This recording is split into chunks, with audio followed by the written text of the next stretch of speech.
हाँ, एक बहन आई हुई थी, वो उनका सवाल ये था कि इनको अक्सर लोग कहते हैं कि आधा दिमाग, आपने उनको क्लियर किया, ठीक है। उसी से रिलेटेड एक सवाल मेरा ये था कि एक हदीस में मैंने पढ़ा था कि जितने भी फीमेल्स हैं, स्पेशली जो मुस्लिम हैं, वो एक दिन का भी सफर किसी महरम के बिना नहीं कर सकती हैं।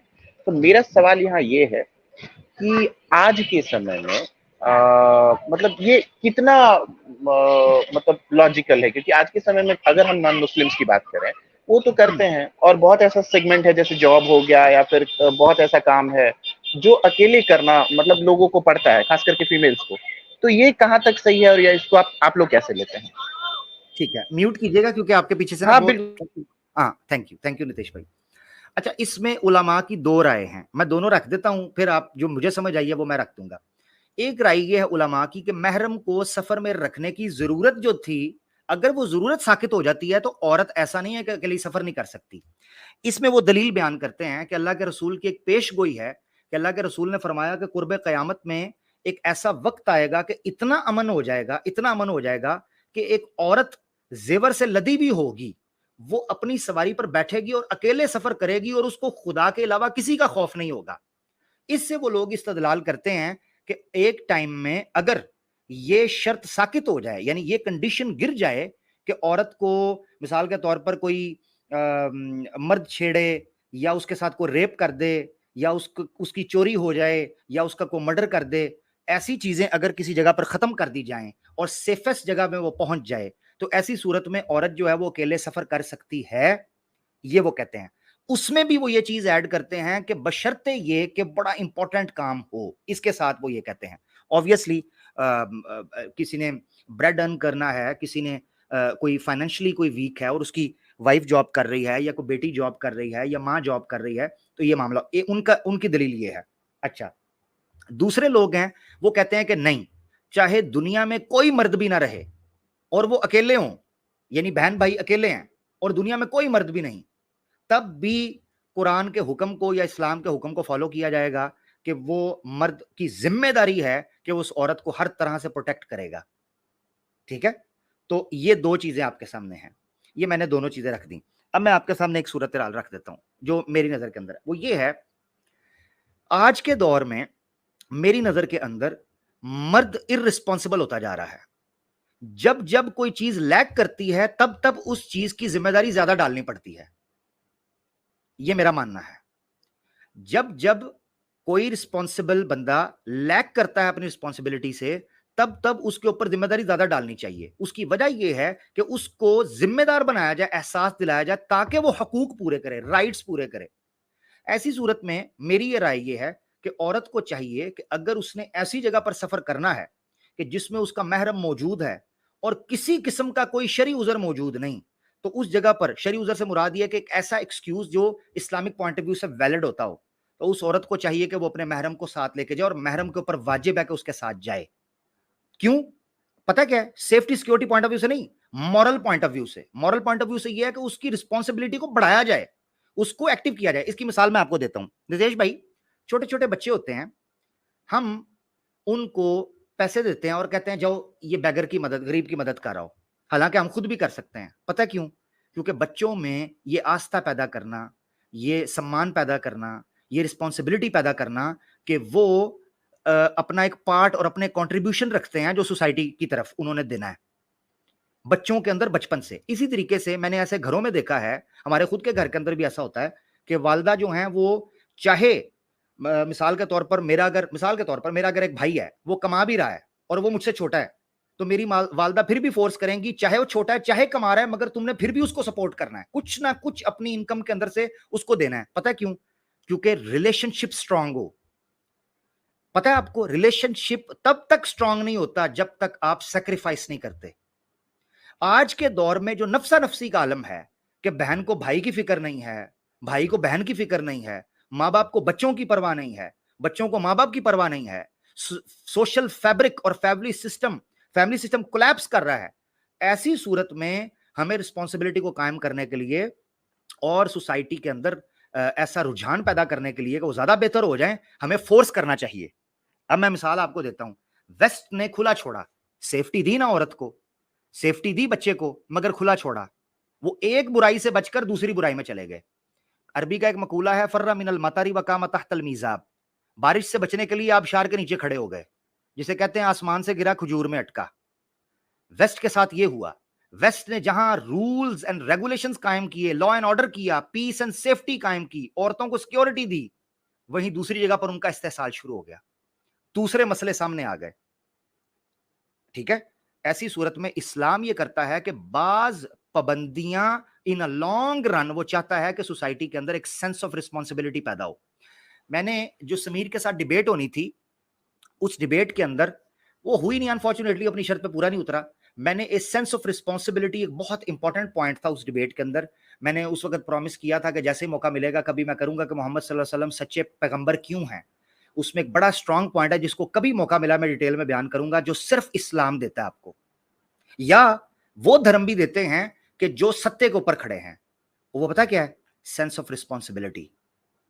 आप कोई काम इसलिए नहीं करते कि आपको उसके पैसे मिलेंगे, आप कोई काम इसलिए करते हो कि आपको वो काम करना है, आपकी रिस्पॉन्सिबिलिटी है, और आप अकाउंटेबल हो गए अल्लाह की नजर के अंदर। ये मैंने सारी डिटेल के अंदर रख दी, दोनों पॉइंट्स रखे, दोनों किस्म के दलाइल रखे, और मैंने अपनी राय भी रख दी।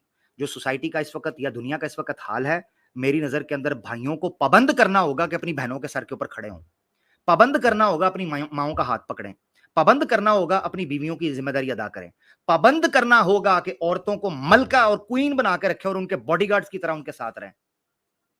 ठीक है मेरा भाई, मेरी ये गुजारिश थी नितेश भाई। इस बात में तो कोई दो राय बहुत नहीं है जबरदस्त कि हामिद अगर भाई। मैं जी बिल्कुल, बोले बोले। जी नितेश भाई, जीता असल में अगर हम अपना इंडिया का देख लेना, इंडिया में अगर आप देखेंगे 2020 जो था ना, 2020 से अब 2021 का जो डाटा है, 2020 से लेकर 2021 में और 15% जो केसेस हैं, जो वायलेंस के हो गए और जो रेप के हो गए, बहुत सारे ऐसे केसेस हो चुके हैं इंडिया में, आप देख ही रहे हैं। सिर्फ डॉरी से रिलेटेड अगर मैं बता दूं डोमेस्टिक वायलेंस के, तो 22 लाख केसेस हैं। नहीं, ठीक है, टॉपिक से हट और जाएंगे, इसके टॉपिक से हट जाएंगे। टॉपिक से हट जाएंगे जी।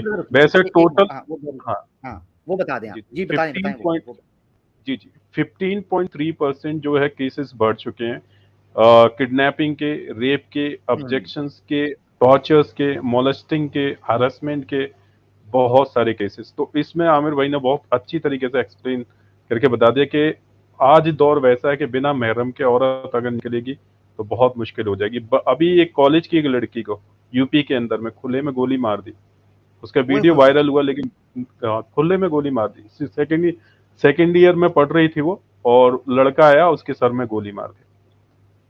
तो ऐसे ऐसे केसेस बहुत सारे केसेस हैं। अभी जरूरत है, आज के दौर में जरूरत है कि बिना महरम के औरत जो है, बच्ची जो है, ना निकले अपने बाहर में, ना कॉलेज में सिक्योर। जी, बहुत इंपॉर्टेंट पॉइंट रखा है। मैंने नितेश भाई की बात शुरू होने से पहले एक पॉइंट इत्तेहाद भाई ने रखा है, मुझे उससे पॉइंट याद है, बड़ा जबरदस्त बात की।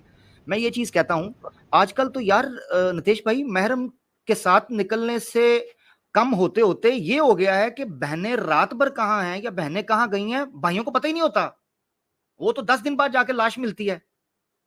बताकर जाने की भी तकल्लुफ नहीं है, बताकर जाने का भी तकल्लुफ नहीं है। चलो फेस टू फेस बताकर जाने का ये डर होता है कि कहीं भाई पकड़ ही ना ले, हैं जी, बेटा पकड़ ही ना ले। और यार ये तसव्वुर भी चला गया है कि एक व्हाट्सएप ही सेंड कर दें, लोकेशन ही सेंड कर दें कि कल को खुदा ना खास्ता को नुकसान हो, हमारा भाई हमें उठाने तो पहुंच सके, पकड़ तो सके। वो भाई को हफ्तों हफ्तों पता ही नहीं होता भाई किधर चली गई है सिस्टर, और वो अपनी तरफ से यूनिवर्सिटी और हॉस्टल और ट्रिप पे गई, वो उधर से किसी के साथ निकल गई होती है। यहां नितेश भाई हम कहेंगे हिंदू बहन और मुस्लिम बहन, या कोई भी बहन हो, क्रिश्चियन हो, कोई भी, किसी तरह भी, कोई भी ह्यूमन बहन, हमें उसकी सिक्योरिटी और सेफ्टी ये टॉप प्रायोरिटी है, क्योंकि ये गैरत का मसला है, ये इज्जत का मसला है। और उसकी वजह एक बताऊं, औरत सोसाइटी के अंदर ऐसे लोगों को प्रोड्यूस करती है, ऐसे लोगों को सामने लेके आती है जो स्ट्रॉन्ग सोसाइटी बिल्ड करते हैं। अगर हमारी औरत ही बेकार हो गई, हमारी औरत ही बिल्कुल बेचारी जो है ना वो फजूल हरकतों के अंदर पड़ गई और गैर जिम्मेदार हो गई, इररिस्पॉन्सिबल हो गई, तो इररिस्पॉन्सिबल मदर्स के बच्चे आप देख लें वो किस तरह के होते हैं, आपके सामने ही है। तो इत्तेहाद भाई ने बड़ा जबरदस्त पॉइंट ऐड किया। नितेश भाई आप कुछ कहना चाहते हैं? इत्तेहाद भाई कुछ कहना चाहें? नितेश भाई के बाद फिर कह लीजिएगा अगर कहना चाहें। जी जी नितेश भाई देखें, इसमें कोई दो राय नहीं है कि कोई भी बहन भाई उसके सिक्योरिटी रीजन से जाता है, तो उसमें मुझे कोई उसमें पर्सनल इशू नहीं है। मेरा पॉइंट ऑफ व्यू ये था कि अगर कोई महिला हो गई और जिसका मान लीजिए एक छोटा सा बाबू है, एक मैं कंडीशन दे रहा हूँ, उसको कैसे डील करते हैं, और उसका कोई भी नहीं है, मतलब माता पिता नहीं है, तो क्या वो भी बाध्य है कि किसी न किसी के साथ जाए? क्योंकि वो पूरा मतलब वो ये ऐसी आउट ऑफ सिचुएशन में क्वेश्चन है। है कि उसको सारा चीज वो हाँ, खुद करना है। ये आउट ऑफ क्वेश्चन है। ये तो आपने वो बात रख, इस मैंने एक पॉइंट बोला था, मेरे ख्याल से शायद मैंने वो वर्ड इस तरह का बोला था, शायद आपने उसको पिक नहीं किया। मैंने कहा था शरई उजर। शरई उजर का हाँ, मतलब होता है, आसान लफ्जों में समझ ले, जेन्युइन रीजन। ये अच्छा, अच्छा, ठेठ अच्छा। भाषा में हाँ, ये जेन्युइन मैं रीजन नहीं समझ होगा, पाया था। शरीयत उसको इजाजत देती है। ठीक है। हुँ, हुँ। मिसाल के तौर पर एक औरत है, उसका भाई सर पर नहीं है, या भाई विदेश गया हुआ है, पति मर हाँ, गया, विधवा है, ठीक है, अच्छा मैं चाचे समझ ताए, गया। समझ गया ना? वो ये मैं वो आपको वो जो आपने एवरी वर्ड यूज़ पॉसिबल, किया मैं समझ नहीं पाया था। हाँ, एवरी पॉसिबल सिचुएशन सामने रखकर जिसमें वो जेन्युइन रीजन है, वो अकेली है और वो अपने हुँ, काम करने पड़ेंगे, इस्लाम उसको बांध कर नहीं रखता कि बंद कमरे में बैठो और सिसक सिसक के मर जाओ। नहीं नहीं नहीं, औरत को हक हासिल है, वो बाहर निकले, वो आवाज उठाए, अपने जीने का बंदोबस्त करे। और एक और बात बताऊं, अगर ऐसी सूरत में औरत के साथ ज्यादती होती है ना, वो अकेली है और वो निकलती है और उसके हुँ, इर्द गिर्द उसकी हेल्प करने वाला नहीं, इस्लाम की नजर में नितेश भाई, जो उसके इर्द गिर्द मर्द है ना, जो उसके भाई बनकर उसको सपोर्ट कर सकते थे, कल क़यामत के दिन वो अल्लाह के सामने जवाबदेह होंगे। इस्लाम इस तरह की सेंस ऑफ रिस्पॉन्सिबिलिटी पैदा करता है। इस्लाम क्या करता है, वो ऐसे नहीं छोड़ता कि नितेश की बहन होगी तो नितेश जाने।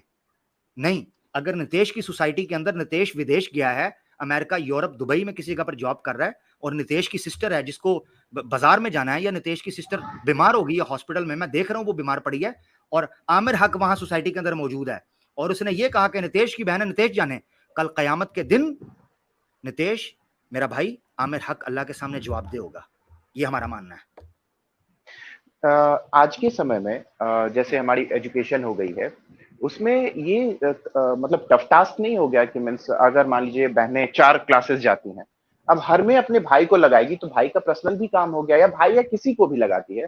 तो इसीलिए मेरे हिसाब से ऐसा हो जाता है कि ये नेग्लेक्ट होने लग गया। अगर कहीं लिखा भी हुआ है, और हम जब तक अपनी बहनों को एक्सपोज़र नहीं देंगे, हाँ, उसमें गलतियाँ होती हैं, कहीं-कहीं क्राइम हो नहीं नहीं जाते हैं, नो डाउट। नहीं नहीं नहीं नहीं नहीं नहीं नहीं नहीं नहीं, हम इस चीज से भाई, ये वो मसला है, यहां से हमारा पॉइंट ऑफ जो है ना, वो डिफरेंस शुरू होता है। एक्सपोजर, मैं आपको एक फर्क बताता हूँ। एक्सपोजर के चक्कर में ना नितेश भाई, मैं ऐसी कई पर्सनली 3-4 केसेस को जानता हूँ। आप कह सकते हैं कि आपका सब्जेक्टिव एक एक्सपीरियंस है, उसको हम उसूल के तौर पर डिस्कस नहीं, मगर मैं आपको क्योंकि मैंने बड़े करीब से देखा है, इसलिए मैं उसको पेश कर रहा हूँ, मैं बड़े करीब थी।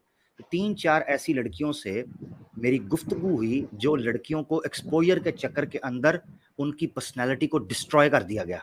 आज वो आंख उठा के, पता है उन लड़कियों के साथ पता है क्या हुआ है? उन लड़कियों के साथ मल्टीपल टाइम्स रेप अटेम्प्ट हुए हैं एक्सपोजर के चक्कर में। और पता है क्या हुआ है? वो कहती हैं हमें अपने बाप से घिन आती है, हमें अपने भाइयों से घिन आती है। आपको पता है, जब एक औरत के साथ एक्सपोजर होता है और उसके ऊपर अटेम्प्ट की जाती है और उसको काबू किया जाता है, वो अपने भाइयों से नफरत, उसको मर्द जात से नफरत हो जाती है। वो कहती है मैं सोती हूँ, मैं अपने घर में अपने बाप और भाई की मौजूदगी में अपने कमरे को अंदर से कुंडी लगा के सोती हूँ। ये एक्सपोजर। अब मैं आपको एक चीज बताता हूँ, आपने कहा टफ हो चुका हुआ है, यही तो रिस्पॉन्सिबिलिटी डबल होती है, यही यही डबल होती है। सोसाइटी को इस्लाम यही तो कहता है कि सोसाइटी को इस लेवल पर लेकर जाना है, इस लेवल पर लेकर जाना है कि आपकी प्रायोरिटी सेट हो और आप मैनेज करें चीजों को। अच्छा, एक चीज, दूसरी चीज ये है कि नितेश भाई, सोसाइटी अगर खराब हो चुकी है तो मैं अपनी फैमिली को अपनी सोसाइटी के मुताबिक खराब होने के लिए नहीं छोड़ सकता। मैं अपनी आंखों से देख रहा हूं कि लोग कुएं के अंदर गिर रहे हैं, और मैं कहूं कि बड़ा टफ हो चुका है बचना इन चीजों से। मैं हत्तुल वुस्आ, यानी I make sure, I do my best, level best करूंगा मैं अपनी फैमिली को बचा सकूं। हाँ, उसके बावजूद अगर फितने के अंदर वाबस्ता हो जाते हैं, अल्लाह ताला माफ करने वाला है उससे बचने के लिए। मैं ये नहीं कह सकता कि आप परफेक्ट इस्लामिक फैमिली यहां पर लेकर चल सकते हैं, परफेक्ट का तस्वुर। मैं एक और बात कहता होता हूं, हमारे लोग कई दफा इस्लाम से इसलिए भी परे हटते हैं, या इस्लाम के बारे में थोड़े से सेकंड थॉट्स आ जाते हैं कई नॉन मुस्लिम्स के बारे में। वो कहते हैं इस्लाम शायद कहता है कि परफेक्ट बनना है। इस्लाम ने पूरे कुरान के अंदर कहीं परफेक्ट कहा ही नहीं है। एक आयत उतरी थी, सहाबा कराम के रोंगटे खड़े हुए, साथ ही, क्योंकि अल्लाह ताला ने बावर कराना था। कोई कह सकता है जी पहले आयत उतरी तो उसके बाद मनसूख हो गई, तो इसका मतलब अल्लाह को नहीं पता था। नहीं, अल्लाह अल्लाह का एक अपना एक स्टाइल है इंसान को समझाने का, कि पहले उसको एक ऊपर वाला लेवल देता है कि ये टॉप लेवल है, यानी ये तुम्हारी पीक है, अगर इसको किसी ने टच कर लिया तो दी बेस्ट बन जाओगे, और उसके बीच में एक रेंज छोड़ी जाती है कि इस दौरान में किसी दर्जे पर आ जाओ। मिसाल के तौर पर सही मुस्लिम की एक हदीस है कि अल्लाह के रसूल ने फरमाया, मन रआ मिनकुम मुनकरन फलयुगय्यिरहु बियदिही फइल्लम यस्तति फबिक़ल्बिही फबिलिसानिही वइल्लम यस्तति फबिक़ल्बिही वज़ालिका ज़अफ़ुल ईमान। तुम में से अगर कोई ताकत रखता है तो अपने हाथ से बुराई को रोके, अगर उसको डर लगता है कि हाथ से रोकेगा तो नुकसान हो जाएगा, अपनी जुबान से रोके। अगर इससे भी डर लगता है कि जुबान से किसी को बुरा करते से रोकूंगा, धर्मी को रोकूंगा, बुरा करने से नुकसान हो सकता है, कम से कम अपने दिल में बुरा जाने।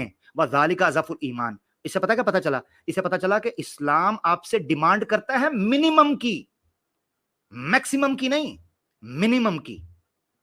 आप the least you can do, at least do that. आप कम से कम जो कर सकते हो।